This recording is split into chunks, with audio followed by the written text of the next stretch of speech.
House Tarot, and today I'll be doing a reading for Gemini, okay?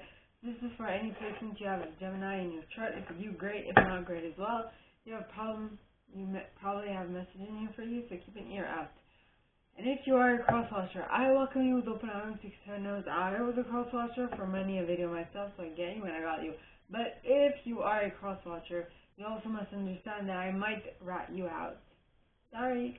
And I use the Radleigh Valentine's Fairy Tarot deck. I will also mention that it is important for you to utilize your own intuition, and with that, let's begin. So please, angels and guides, anyone for the highest good who has a message for my Gemmies, please come forward and share what they should expect for the coming week. Please, angels and guides, anyone for the highest good who has a message for my Gemmies, please come forward and share what they should expect for the coming week. Please, angels and guides. You got the Two of Autumn. With the Princess of Spring, with the Ten of Autumn, with the King of Winter, with the Prince of Summer, with the Five of Autumn, the Wheel, the Emperor, the Chariot, and the Queen of Summer. Oh, Queen of Summer, Princess of Autumn, and the Ten of Summer. Okay. So, what I'm getting from that is, so the Two of Autumn talks about bring fun into everything you do. Juggling multiple priorities or jobs, an excellent talent for multitasking. It is your ability, you are noticing, someone you're dealing with is noticing that they are a good multitasker, which is to some extent a skill, but sometimes it could be a little too much, you know, just to keep that in mind. Then you have the Princess of Spring, who is an optimistic, enthusiastic, creative, and energetic individual. It says it's time to go after your dreams, do something that expands your horizons, let your creativity take flight. Yeah. Now, the next card is the Ten of Autumn. Now, the Ten of Autumn, alright, talks of take steps to ensure the financial security of your children or other loved ones, making wise investments, planning for retirement. So, what I'm getting from at least these three cards is that you're bringing fun into your occupation, and with that, you are seeming optimistic, and due to that, on top of that, you're also being smart about what you are amassing, excuse me, you know, so that it can come in handy later, is what I'm getting, later down the road. Yep. Alright, later down the road. Probably because of a King of Winter's suggestion. Now, the King of Winter is a person who is knowledgeable, experienced, fair-minded, and unemotional. Right? It says, get advice from someone professional and objective. Public speaking, an unemotional relationship. This is someone who is on top of their game, who knows how to, what to do in order to be able, like, I'm seeing a financial advisor, or I'm seeing like a bank situation. Anyway, it's going to be someone who is going to advise you on how to create generational wealth and maintain it, is what I'm getting. Let me just write that down. Generational wealth.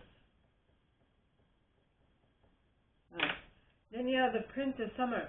Now, the Prince of Summer, alright, is a romantic, captivating, dramatic, and flirtatious individual.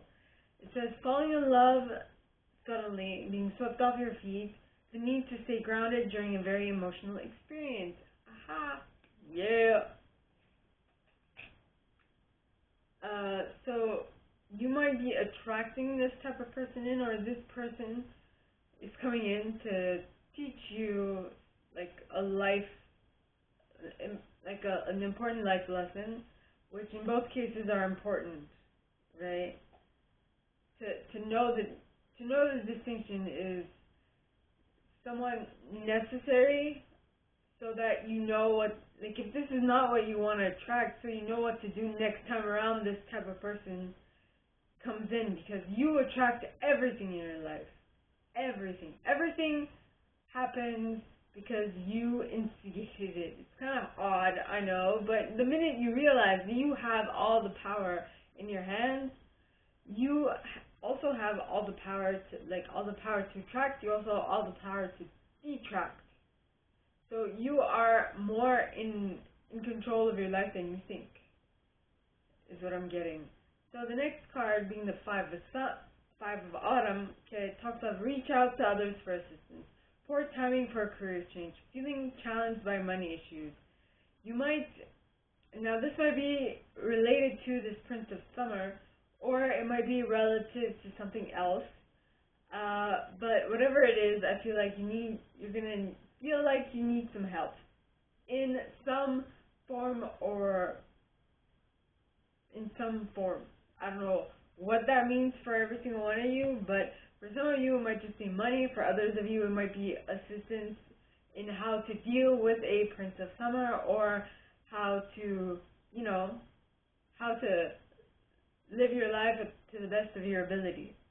Now the next card is the Wheel. In this deck, this would be the representative of the Wheel of Fortune, which talks of delays are over, sudden or unexpected good luck, a new car or travel. Things are definitely moving in your favor this week, which is absolutely amazing, probably because you followed the King of Winter's advice,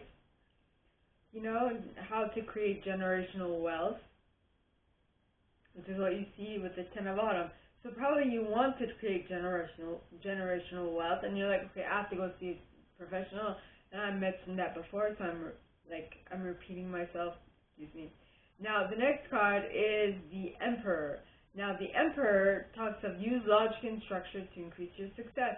Get organized, a firm but compassionate leader. Yep. So you want to create what it is you want to create, and in so doing, because you're now using logic and structure, the delays are over. There's nothing stopping you, and which is like reaffirmed with the Chariot, because the Chariot, which is Cancer energy, okay, so the Emperor is Aries energy, and the Chariot is Cancer energy. Now, the Chariot talks of success that comes from dedication and self-discipline. Celebrating your accomplishments, being in the spotlight. You've been working on something diligently. Probably the thing that is alluded to in the Two of Autumn, that you're bringing fun into now.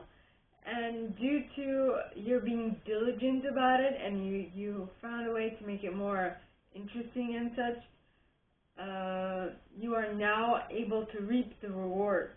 Not only are you able to reap the rewards with the Wheel, but you're also able to reap the rewards with the Chariot, which is awesome. Then you have the Queen of Summer. Now the Queen of Summer, alright, talks of a loving, comforting, emotional, emotional and intuitive individual. This card says, listen to your heart, intuitive insights you can trust. Taking care of others, perhaps too much. Taking care of others, perhaps too much. What I'm feeling here is that you are in a better place, so of course you feel like you've created generational wealth for the generations to come. And so that might be what this Queen of Summer is referring to. You are taking care of the generations, but sometimes, you need to let the generations fend for themselves so they can learn the right way of doing things. Because if you just hand it to them, they might not actually,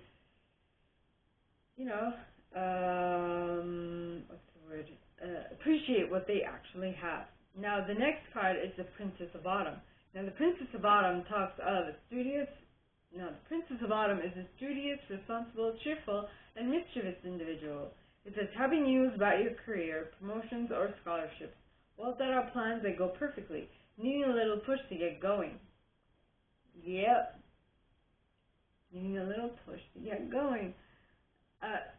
Which I feel is relevant to this Queen of Summer, because you want to take care of the generations to come, and you want to make sure that they don't have any difficulties whatsoever. But I can tell you right now, difficulty is what anybody needs in order to push themselves and get better. Because if they don't have limitations, if they don't feel like they are under scrutiny, things might go from bad to worse.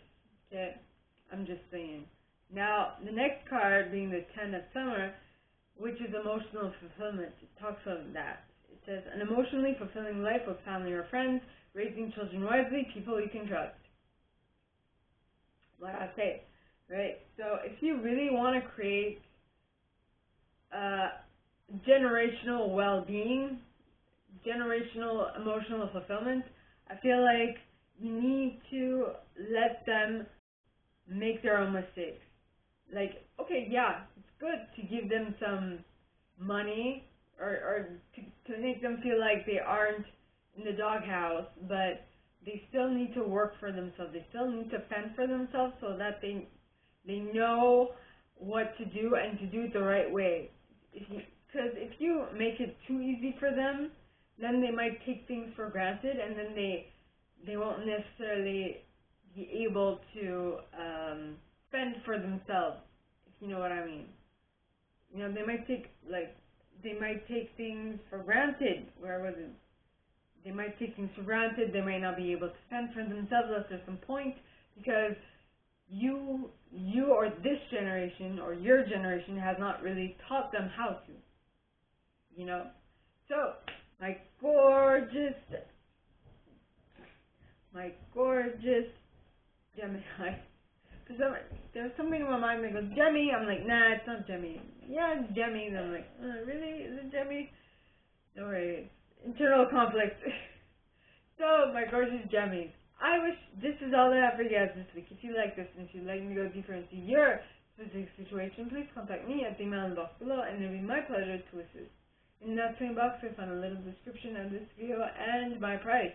Now, like this video, give it a thumbs up, subscribe to the channel if you haven't already, and click on that notification bell to be notified when I post new stuff, as well as leaving me a comment, because I adore comments. I read them all. I might not answer all of them, but I absolutely read them all. And with that being said, my gorgeous Gemmies, I wish you guys all a very good week, and I'll see you next time, okay? Bye!